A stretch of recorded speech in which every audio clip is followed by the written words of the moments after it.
I have various things to read and present, and we're going to learn about the different aspects of the being when it comes to the perceived and what is being perceived, and understanding how your individual consciousness utilizes these different functions in order to have an experience of life, and why that takes place, and what we can do with it, and what the ancients kind of taught us to do with it, and what has been long forgotten due to the separations that religious separation, secular conditioning has kind of taken us away from the inner journey. So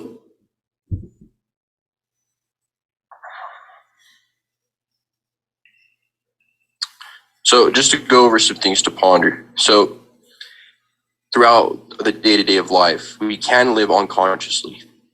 We have dreams and do things without consciousness. So essentially, there is the opportunity to live your life from day to day in an unconscious way. And usually from like the age of like 14 to about 18, we reach like a kind of an unconscious state in our teenage years. But some people never come out of that unconscious state. And the human condition is supposed to continually evolve consciously, but we're being attacked from all ends, conditioned through school, through society, through the entropic forces, the inorganic forces that are basically making it so that we don't live consciously. So another thing to recognize is that you do have dreams and do things without consciousness. So it is possible to dream and end up doing things in the dream and you're not even conscious of it. So like that could be very troubling. We don't have the control that we're supposed to have. So from this awareness, so at your base state, we are pure awareness. Now, this is coming at it from the duality of Gemini, because we have to understand that consciousness and awareness are actually two distinct things. Awareness is like the base state, and then consciousness is like the secondary illuminating force that shines light on itself.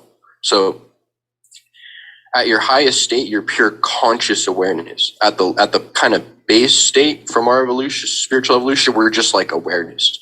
Think of like crystals or the mineral kingdom, and how they would kind of just be like, kind of like a bliss awareness type.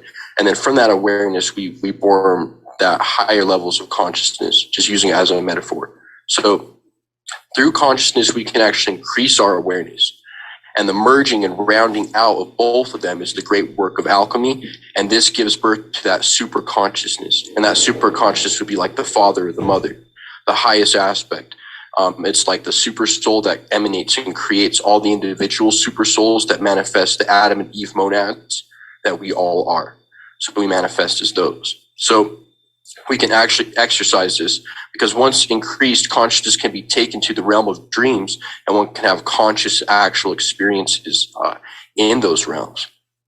And in order to utilize these different aspects, we have to become aware of a couple of things from a day-to-day basis. So when we exercise the pineal gland, one of the best ways to do that is through the power of self, just self-reflecting. Every moment being like a self-reflective state of being.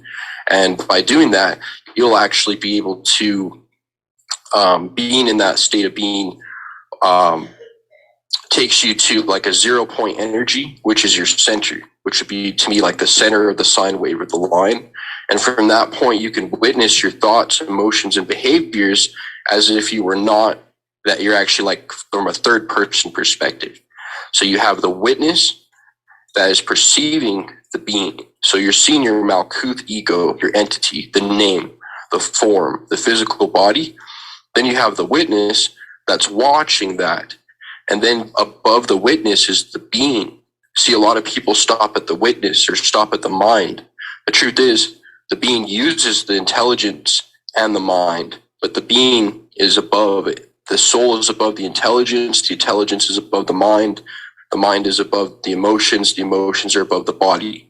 So this is how consciousness becomes dense, and then this is how we become awakened by becoming subtle. So a few things to know is the fact that these two aspects are the masculine and feminine raised of the eternal deity. So we have Purusha, which is spirit, person, or self, the Atman, the being, Adam Kadmon, the physical, spiritual aspect. When we say physical, we mean not physical, but it is the spiritual aspect. Then we have the Prakriti, which is the divine feminine aspect. And that's where we have form, separation. We have the four elements. We have our mind. We have the three states of consciousness. And we have to start to learn to differentiate between the being, the self, the Purusha, the spirit, the atom within you, that is unmanifest spirit. And then you have to differentiate that from what it is experiencing in the field. And that field is all of the eternal manifestations of the uncreated realm. So let's say you have a table or a lamp, or we have people, we have the sun, the moon, the planets, we have the waking state, but then we go to sleep and we go into the realm of dreams, and then we go to the dreamless state. We have to recognize that all of that is the feminine, divine mother, Prakriti, manifested energy. And then the person that's watching it, or the witness, is the individualized ego that sits and watches all of it aloof, completely aloof. It is unaffected by matter. In the Bhagavad Gita, Krishna says, there's no one slain when the body is slain. The slayer slays not. Like this, the eternal spirit within never comes in contact with these elements. But the problem is we become bottled up in them, and in a way that we feel that we're identified, and we lose contact with the inner witness. And that inner witness is our inner navigator. So we have to learn how to activate that inner navigator. One technique is to always, a good sadhana or spiritual practice is to have your energy and gaze just slightly at the horizon for the most part of your day, because this is where that unmanifest Brahman is kind of like Bluetooth connected to your physical being. See, it's not actually manifest within it, but it's like connected to it. So when you take your physical energies and your mind and place your attention there, you are automatically bridging a gap between the physical realm and the unmanifest realm. So that is actually a sadhana in and of itself, because that's going to create a magnetic pole center to pull up the magnetic fluids up into the brain. And then when you have your brain nourished, you'll refrain from negative behaviors. These negative behaviors can not only harm ourselves, but harm others. Humans are very apt to function from the lower part of their brain, which gives them like an animal consciousness, which is very automatic and insincere and sense gratifying. And it only looks out for itself, and it can actually be very aggressive and have a lot of things that will get in the way of the progression of the spirit. But the soul uses those animal forces and those animal impulses to create the raw energy to actually resurrect from the dead. So that's the mysteries of Easter. We're resurrecting from the dead. We are in the physical bodies, which is the lowest point of the manifestation of spirit.